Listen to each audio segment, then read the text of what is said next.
and welcome back to another episode of Fractured Not Broken, the Relationship Wellness Podcast. It is your guy, Coach Reg, and I first want to begin by saying Happy New Year, because I believe when this one comes out, it will be the top of January. So definitely wanted to wish you all a very, very happy and prosperous New Year. Hope you had a great holiday season. I am super excited to be back with you as always, and I hope you are excited to be back with me as we get into another episode and a brand new year to boot. So, a little bit about me. It's your guy, Coach Reg, professional relationship coach, author, relationship expert, you could say, and presenter. I'm the founder of Are You Coached, which is a coaching platform geared toward helping individuals, couples, and even professionals navigate the relationships that matter most. So yeah, we're excited to be back for another episode in a brand new year in 2024. So listen, as we begin this new year, let's get into what I will call relationship goals, right? New year, new goals, maybe new us, right? Making better choices, better decisions, being more thoughtful as we execute and navigate the relationships that matter most. And so what we want to get into is when we think about relationship goals, right? They look different, right? Because everyone's goals can be different to a person, to a relationship. And when we hear of relationship goals, sometimes we hear of better communication, understanding, the love languages. That's always a big one, right? You know, there's a desire to be understood, the love language to be not so much heard, but to really understand how your person experiences love and how you express it, right? And also how you experience it. So it's how you express it, how they experience it, and vice versa, right? And so the love languages are physical touch, words of affirmation, quality time, gifts, and acts of service. Some people are also interested in, deeper intimacy, stronger bonds. And those are all good things, again, regardless of the type of relationship. But what my contention has been for some time, and will likely continue to be, is that the love languages are great, but I do believe it's more of a macro perspective than a micro. And the micro perspective, in my opinion, is emotional intelligence. And so how we grow in emotional intelligence, if it's something that we choose to do, it will make experiencing and expressing love languages that much more fulfilling. And what I've done, based on my beliefs, as you know, I kind of self-proclaim myself as the EQ coach as well. And emotional intelligence, many of you know what that is. Those of you who are new to me, those of you who are seeing me for the first time or familiar, that's the basis of the work that I do. It's rooted in firmly rooted in emotional intelligence. And so I mentioned to you in my intro that I've written a book, Love Relationships and Sometimes Just Letting Go. Highly encourage you to get out and get that. And you can do so on my Linktree. In fact, you'll see how to connect with me, how to grab your book, how to schedule time, how to schedule coaching, how to book me for events, and so much more on my Linktree, which is pinned or will be pinned in the description below this video. Actually, in the comments, I believe. So you look for that. But you can also get your book there. But the point of it all is that in that book, I wrote about AAAs, right? And, when you think of AAA, most people you may think of, or some of us, I should say, may think of AAA as a car service, right? If something breaks down on your car, and they have different offerings as well. But, it's great to call them if you have a challenge with your vehicle. Not so much in relationships. Don't call AAA. And AAA, not calling AAA in relationships refers to do not attack, do not accuse, do not assume. And again, as it relates to relationship goals, right? We're talking about starting a brand new year, foundationally, doing things maybe a little differently than we have to get better results than we've gotten in the past. And so, again, what I've done is kind of grouped the triple A's together, because that's what I just shared with you is covered in love, relationships, and sometimes just letting go. But it is also, there's another set of triple A's, right? And in that first group of triple A's as it relates to EQ, so let me kind of step back a bit. The attributes of emotional intelligence are self-awareness, self-management, relationship management, and social awareness. Now, that first group of triple A's addresses and deals with specifically the attributes of relationship management and social awareness. Well, there's a second group of triple A's that deal with the remaining two attributes or components, if you will, of emotional intelligence, and that's self-awareness and self-management.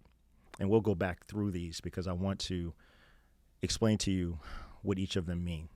So the second set of triple A's, if you will, are acknowledge, admittance, and acceptance.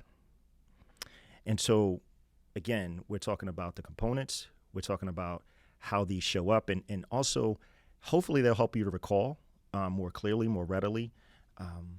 When you find yourself in experiences that you'll remember, oh, okay, these are the triple A's, if you will, that apply to me. This is a set of triple A's that apply to my relationships and how I show up and what I'm aware of and noticing around me. So again, the first group, don't attack, don't accuse, don't assume, deals with, or better yet, attack, accuse, assume, deals with relationship management and social awareness. And the remaining set deals with us individually, self-awareness and self-management. Acknowledge, admittance, and acceptance. So let's talk about them. So in a relationship management, or the first group, attack, accuse, assume, attack, an example of that would be, what were you thinking? Why did you do that? It can be heard as an attack, right?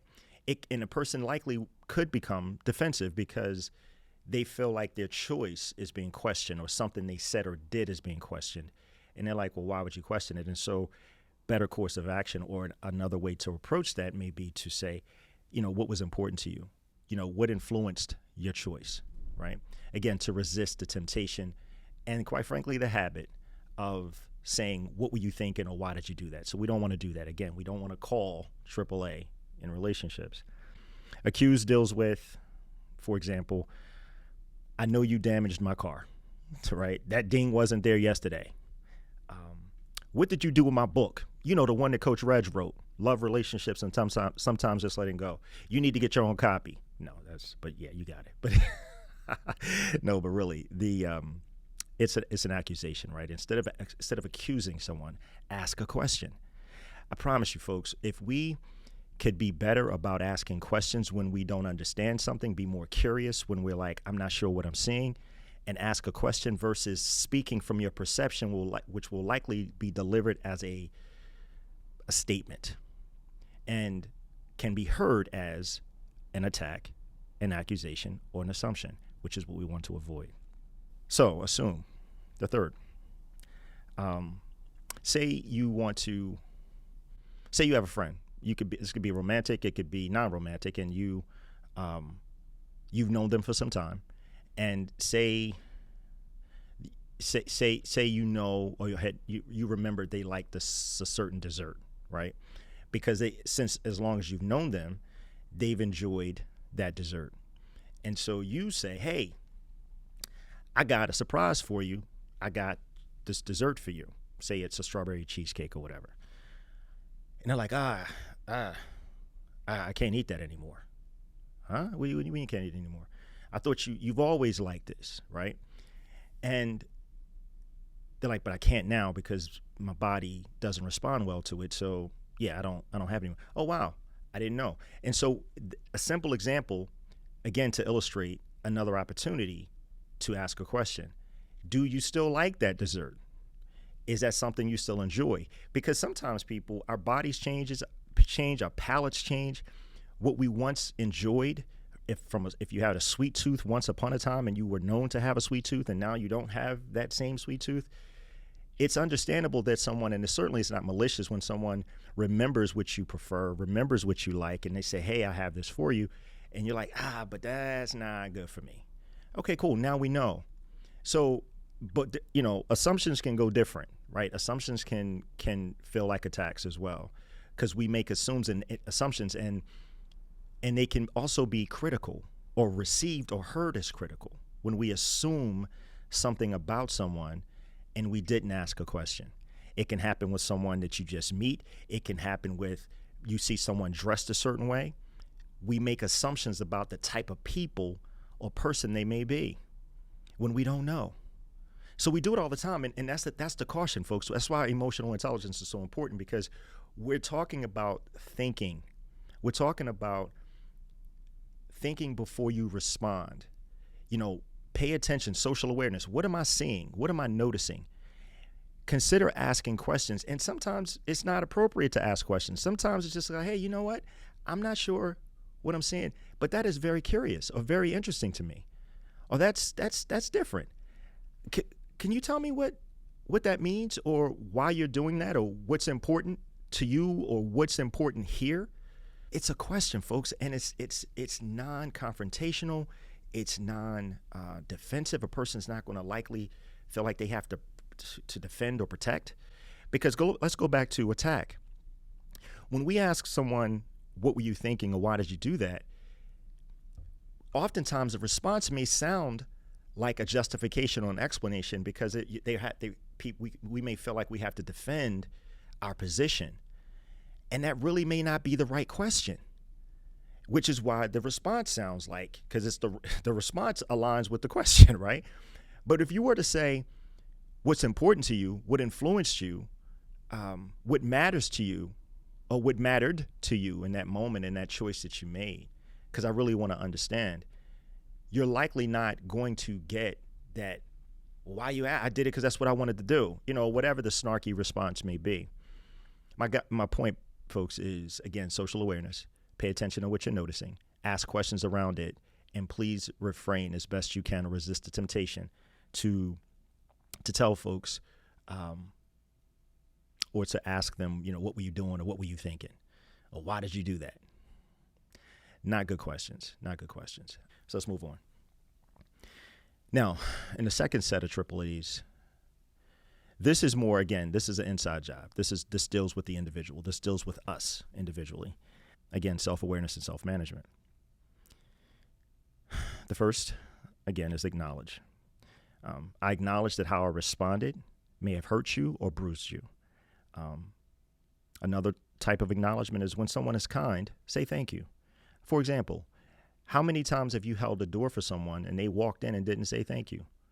How many times have you someone held the door for you or performed a nice gesture and we didn't acknowledge and say thank you? So acknowledgement is not just, it's awareness of ourselves, and it's awareness of how we show up, and paying attention to if what we said or did could have hurt or bruised someone. If someone does something kind for us, then we can say thank you and acknowledge that. These are types of acknowledgments. Secondly is admittance.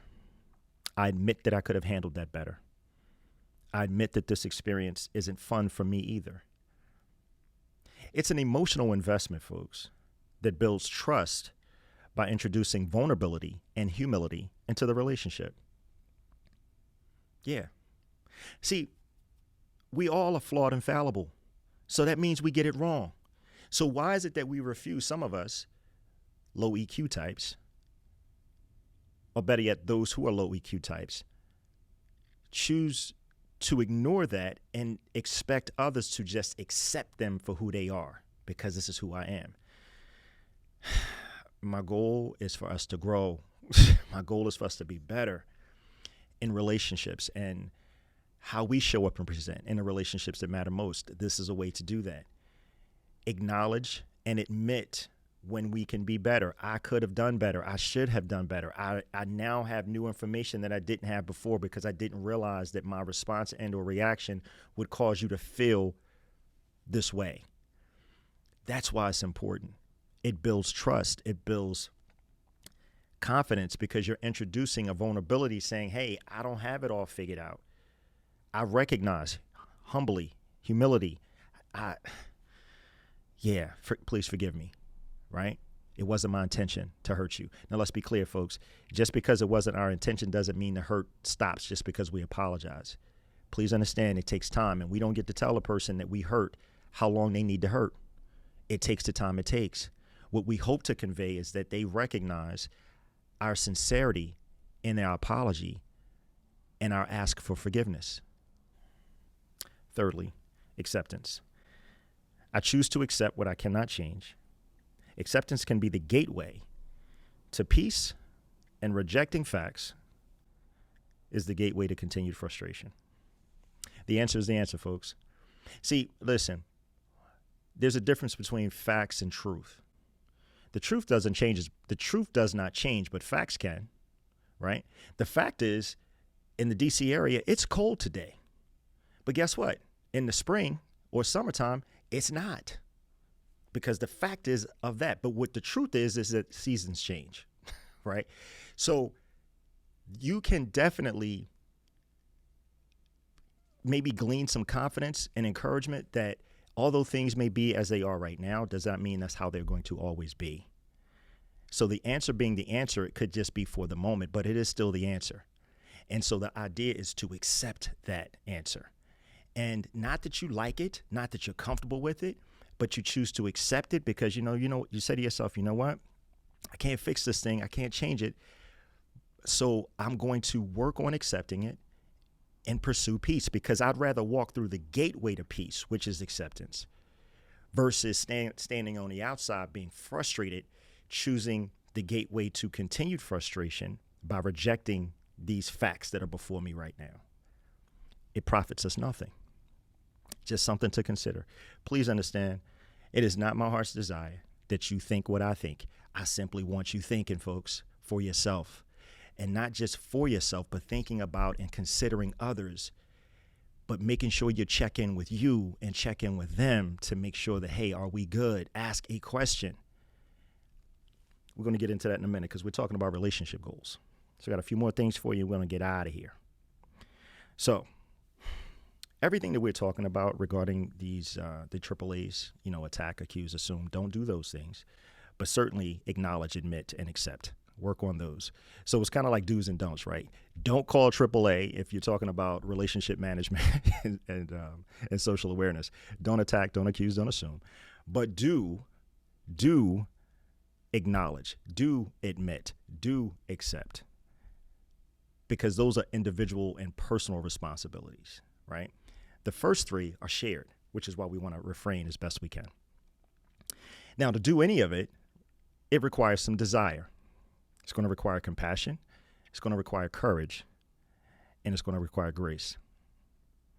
And you can use the DECIDE model, which is define and discuss, communicate, introduce or initiate, design, which is a centerpiece, and execute to navigate whatsoever challenges. That's one of the reasons I'm grateful that I created that, because it helps us think through how to best navigate a relationship challenge, either a shared relationship challenge or, quite frankly, an internal conflict you're having with yourself. It's a way to think through it.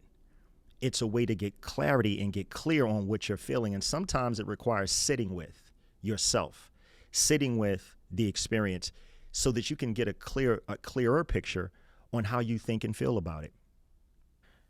So 4 things I'll ask you to consider. Just 4, and this list is not exhaustive, but it's 4 things that I like to touch on. Number 1, as we get into 2024, be more appreciative. Let those you love and care about know that you appreciate them, and specifically tell them why. Be more intentional. Regular check-ins with yourself and with others. To not take the relationship for granted is encouraged. Because again, if we get into assumptions, right? We've known a person, we haven't had a conversation, we haven't asked a question.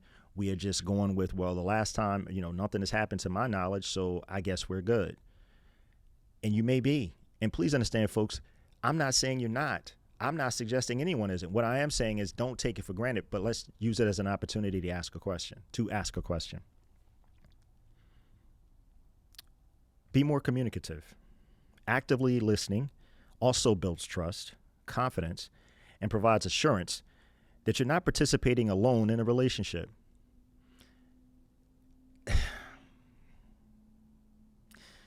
Be more patient with yourself and with others. Use agreements to undergird and strengthen the relationships that matter most. New habits take time to develop. Why is this important? Because it all is. Because we're talking about relationship management. We're talking about managing relationships, or we're choosing to, if we want to grow and evolve in EQ, but also managing ourselves, being aware of ourselves and how we show up and present, and then finding out from the other person that we're participating with how they feel. What are they receiving? What are they perceiving? Ask a question and encourage them to ask the same of you. Please understand, we can't control what someone else does. That's not the goal, but we can be more mindful and measured in how we show up and respond in relationships. It is a way to be better. Again, we have two groups of AAAs that I'm going to refer to and ask you to consider as including in your relationship goals with yourself and with others for 2024. Listen, folks, I hope it made some sense. I'm excited, again, to be here with you. Glad you're hanging out with me. Continue to rock with me. We're going to grow and be even better as the year goes on. Listen, it's your guy, Coach Reg, and I love love. I'll see you soon. Take good care.